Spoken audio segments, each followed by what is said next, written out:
Okay, so this week we're going to be interpreting correlations.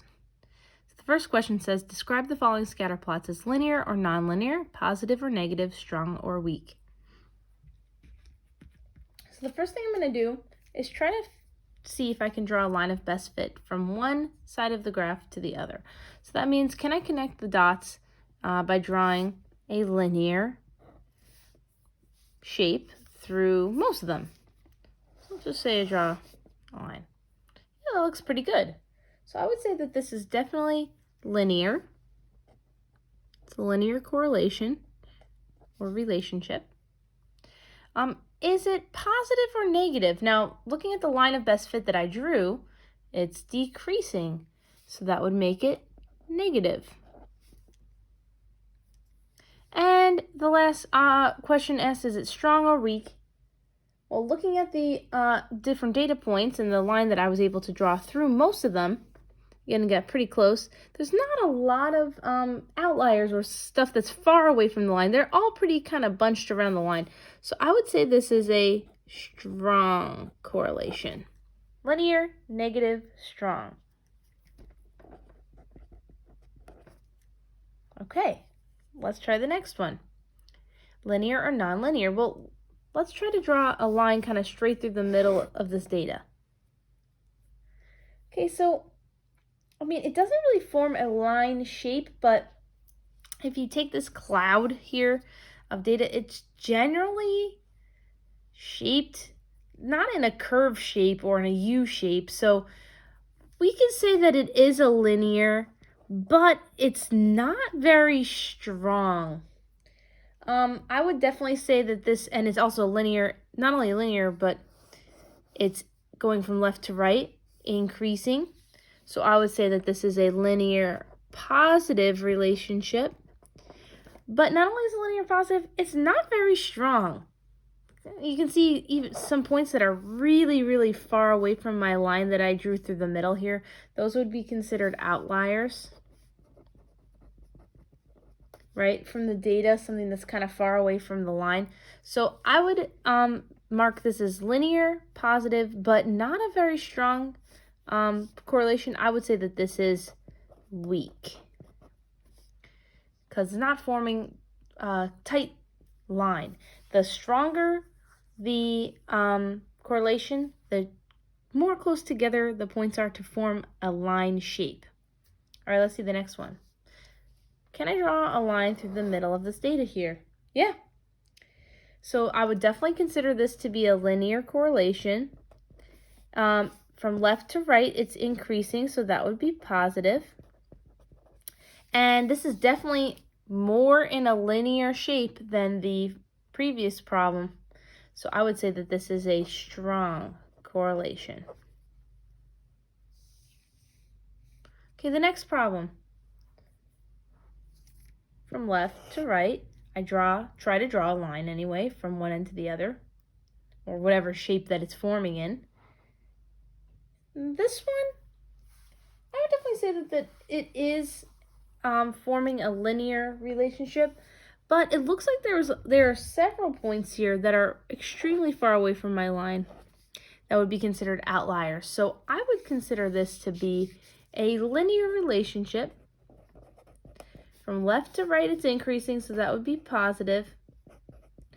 But since there are those outliers there and it's not a tight line of points, I would say that this is a weak correlation. All right, the next one. Ooh, this is not something from one end to the other that I can draw a straight line in. What kind of shape is that making? I could even highlight it here. That's definitely not a line shape. That's more of a curve shape. So would I consider this linear? I would say no. This would be a non-linear. I'm thinking more, this looks more exponential to me, but it only asks for linear or non-linear. So we'll say non-linear. It's a pretty strong curve shape. Look at the points. There are not many outliers from here. So I would say strong. And from left to right, increasing or decreasing. This is decreasing, so this would be a negative. All right, then the last one from left to right, I was definitely able to draw a line through these points here. There are a few outliers. So within reason, you could say that this is linear. From left to right, it's decreasing, so negative. I'd say this is strong or reasonably strong.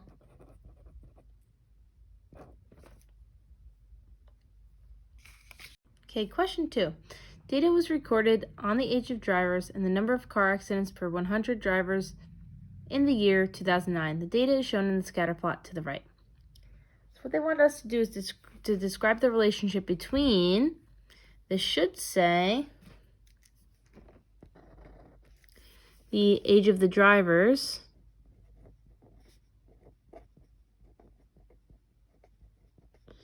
and the number of car accidents.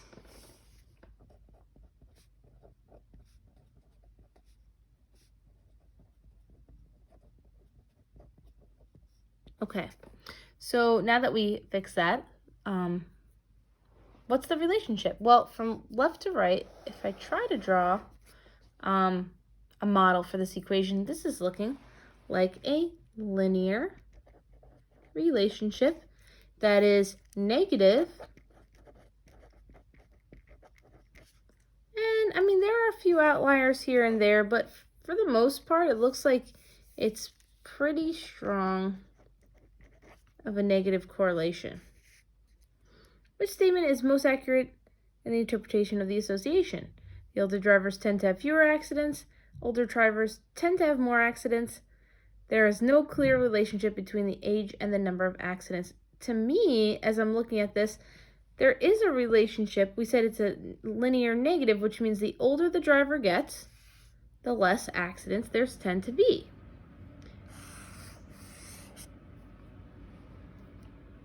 So talking about the correlation coefficient, what does this mean? Well, correlation coefficients relate to how strong or weak a model is, right? In comparison with the data. So strong positive linear relationships have values of R that are closer to 1. Okay, positive 1.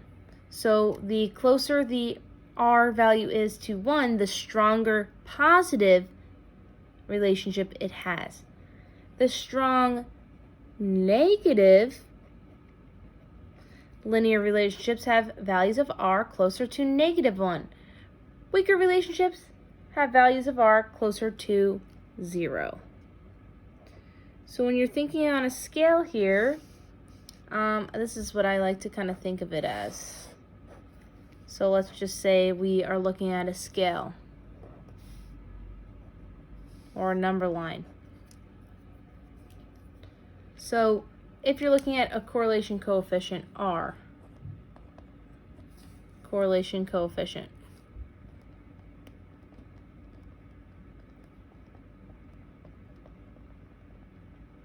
the value of R on the scale will change depending on where it is. So if an R value is 0, it's going to be a weak relationship. If it's like 0.5, that would be a moderate. And if it's towards a 1, it will be strong. Now, depending on what side of the number line it is on, it will change if it's positive or negative. So if it's on this half of the number line, underneath 0, these would be negative. If it's on this half of the number line, these would be positive. So correlation coefficients will change depending on where it fits on the scale here. And so if we're looking at the 3 examples here, the R values, what can we predict? Well, all the data points, and if you can see on the line, I'll make them a little bit darker, are right on the line. Very strong relationship. If they're right on the line and it's decreasing, we can kind of guess that our correlation coefficient will be -1. Here, there is no sort of pattern here. It's kind of just a cloud of data. Very weak relationship. I can't tell if it's positive or negative. So if it's very weak, kind of a cloud of data, can't tell whether it's increasing or decreasing, the correlation coefficient is going to be 0. And then the last one, you can kind of see all the points lining up there along the line. The R value is going to be very strong, and it's increasing, positive. R would equal 1. Okay, so knowing that background information, match the following correlation coefficients to each scatter plot. So what I'm going to try to do for each one is try to see, okay, well, is it increasing or decreasing? So first one, try to draw a line from left to right. Second one, try to draw a line from left to right. Third, I can't really tell what's going on here. Is it increasing? Is it decreasing? Kind of just looks like a big cloud of data. This last one, it's not very good, but from left to right, I can sort of tell that it is increasing. So knowing this information, and this one's not very strong, I'm going to label these as positive or negative, strong or weak, and then that will help us figure out on the scale of correlation coefficients, where does it land? Okay, so for the first one, I would say that this is negative. This next one, B, is positive. I can't tell whether or not it's positive or negative, so I'm just going to say no or none. And then D, it is positive, not very strong, but positive. So now knowing this, I'm going to look for the only answer that is negative that I see here. Oh, wait a second. I've got 2 answers. Actually, I'll put a little question mark here for none. I don't really know. So since this first scatter plot is negative, but it's a little bit stronger, we're going to look for a number that's closer to -1. And of all of these options here, the number that's closest to -1 would be -0.72. So the one that goes with scatter plot A is -0.72. So I'm going to write a little A next to here, which means there's no other negatives besides maybe question C or scatter plot C. So that means the one, and look here, there's another negative, but it's 0.02. Now think about yourself on the scale here. Where would -0.02 land? Probably somewhere so close to 0. Extremely weak correlation. We're going to say this is weak because it's just kind of a cloud of data. I couldn't even tell if it's increasing or decreasing. So that would leave me with B here as my correlation coefficient that matches up with -0.02. All right, then leaves me with the last 2, which are positives. Now, which one's the stronger positive if you were to look between B and D? Well, which one is closer fitting to the line? This one has a lot more outliers. So I would say B is a more positive strong. So we're looking for something close to +1 or closer to +1. And looking at the 2 answer choices I have left, it's definitely going to be 0.84. Ooh, sorry, I didn't realize I wrote B here. This should be C. I'm sorry about that. C. So B would be the positive strong correlation right there. All right, then last leaves me with scatter plot D. It has to be a positive number, but is it a very strong correlation? I would mark this more, now that we've talked about it, as a moderate. So somewhere closer to 0.5, which 0.65 is pretty close to moderate if I'm looking at my scale. If, say, I think this is 0.5, it's 0.65. So the only one left would be D. So again, scatter plot B would have a correlation coefficient out of the choices here of 0.84. This correlation coefficient would be 0.65. So looking at all of them, we can tell just by reading through the different options that we have, which ones are positive, which ones are negative, which ones have a strong relationship, which ones have a very weak correlation coefficient, which ones are moderate, somewhere in the middle. Eating breakfast may beat teen obesity. This is an article, or a section of an article with the title, Eating Breakfast May Beat Teen Obesity. So in this last problem, in the study published in Pediatrics, researchers analyzed the dietary and weight patterns of a group of 2,216 adolescents over a 5-year period from public schools in Minneapolis, St. Paul, Minnesota. The researchers write that teens who ate breakfast regularly had a lower percentage of total calories from saturated fat and ate more fiber and carbohydrates than those who skipped breakfast. In addition, regular breakfast eaters seemed more physically active than breakfast skippers. Over time, researchers found teens who regularly ate breakfast tended to gain less weight and had a lower body mass index than breakfast skippers. What does the title imply? So what does it imply? It implies, so what does it imply? It implies that not eating breakfast causes obesity.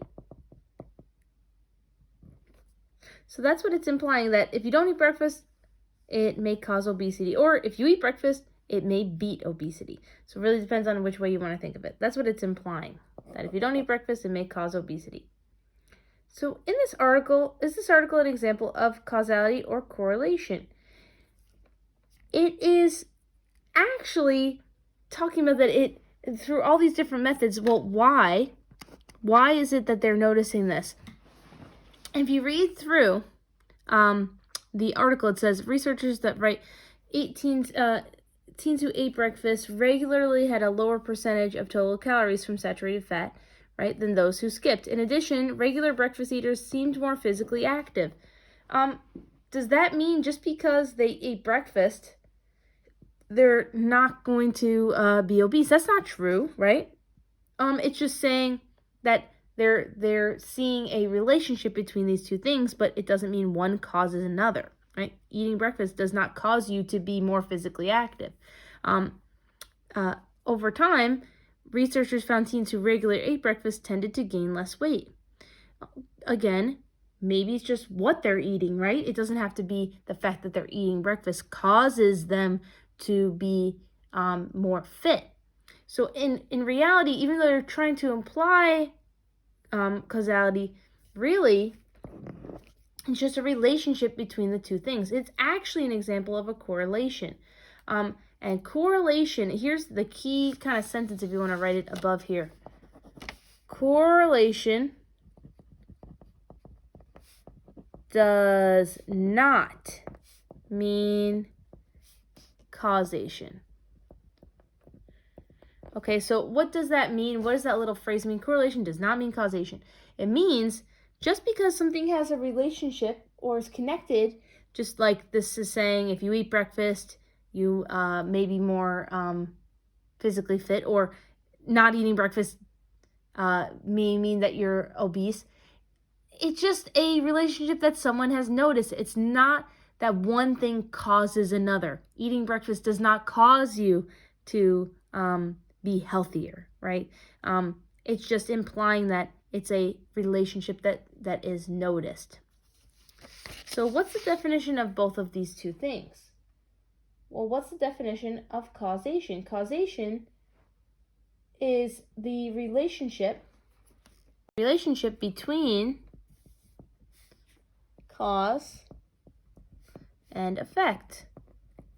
When I do something, it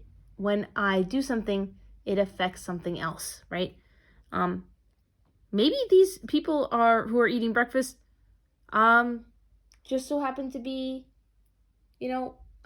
more awake or burning off the calories in other ways. Maybe they do sports, right? It doesn't mean that one thing causes another. And what is correlation? That's what this is an example of. Correlation is a mutual relationship between two or more things. Relationship or connection. That's really a good word for this. Between two or more things. What are some reasons why physically active activity could lead you to be hungry in the morning? Maybe if you're exercising, causes you to burn more calories. And when you burn more calories, that could lead you to be hungry.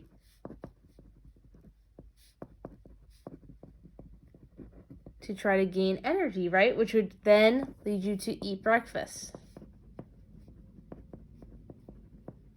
So that's a reason why physical activity could lead you to be hungry in the morning.